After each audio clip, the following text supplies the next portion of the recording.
ఈయన ఆయన యొక్క మనస్సు కలిగి లేడు. ఆయనతో ఉన్నాడు కానీ ఆయన మనస్సును అలవర్చుకోలేదు. ఈయన తిమోతి అలవర్చుకున్నట్లు అలవర్చుకోలేదు. కనుక తిమోతికి తెలియకుండానే తిమోతిని పెంచినవాడు ఎంత ఉన్నతమైన స్థాయికి పెంచాడంటే తానే ఆయనను దైవజనుడు అనగలిగినంత స్థాయికి ఆయన పెంచాడు. విశేషం ఏంటంటే అసలు ఈ మాట పౌలు అనిపించుకోలేదు ఇప్పుడు.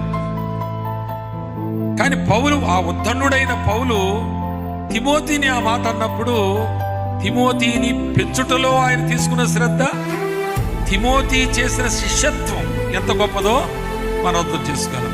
కనుక మీరు అలాంటి నేను కూడా మనమందరం ఒకే కులం, సేవ కులం కాబట్టి మనం తప్పనిసరిగా ఇవి అలవర్చుకో. ఇలాంటివి లేకుండా తాడు బొంగరం లేని సేవకుల్లాగా,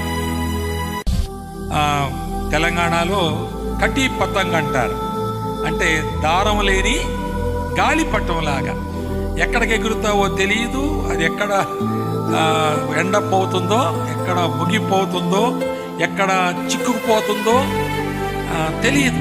అది అలా ఎగిరెగిరి ఏదో అయిపోతుంది.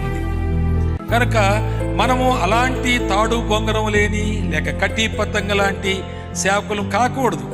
మన దారం ఎవరో ఒకరి చేతిలో ఉండాలి, వారి అదుపులో ఉండాలి, వారికి విధేయులమై ఉండాలి. అది దారమే, అది కనబడదు, నువ్వే కనబడతావు అందరికీ. కానీ నువ్వెవరి చేతిలోనో ఉన్నట్టు నీకు తెలుస్తుంది. నువ్వు ఎంత ఎత్తుకు ఎగరాలో, ఎటు వెళ్ళాలో ఇక్కడి నుంచి అది హ్యాండిల్ చేయబడతా ఉంటుంది. కంట్రోలింగ్ పాయింట్కి ఉంటుంది.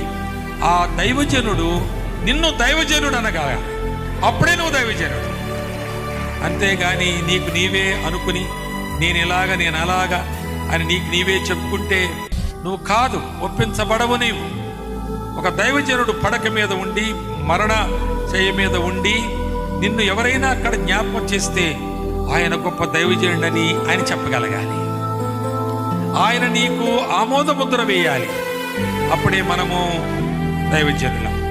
కొన్నిసార్లు సేవకులు మంచి దైవజనుల చేతిలో పెరిగి దైవజనులుగా వారు కూడా గుర్తింపు పొంది బాగా వాడబడుతూ వీళ్ళని మరిచిపోయినట్లుగా, మీరు ఆయనతో ఉండేవారంట కదంటే అప్పుడు ఉండేవాడిని, మొదట్లో ఉండేవాడిని అంటే ఎప్పుడో వదిలేశాను అన్నట్లుగా, ఇప్పుడు కలుస్తా లేదు అన్నట్లుగా, అంత ఇంపార్టెన్స్ లేదు. మీతో ఆయన ఉన్న ఆ దినాలు కొంత ఇంపార్టెన్స్ లేనట్టుగా మాట్లాడు. ఆనాడు అక్కడ ఉన్నందుకే ఈనాడు ఇక్కడ ఉన్నాను అనేది వేమరిచి చులకన భావంగా మాట్లాడటం, ఆ దైవజన్ని పేరెత్తినప్పుడు 2-3 మాటల్లో ముగింపు అయిపోయేలాగా ప్రయత్నం చేసి నిన్ను గొప్ప చేసుకోవడానికి ఏమున్నాయో వెతుక్కోవడం అది దీవెనకరమైన విషయం కాదు.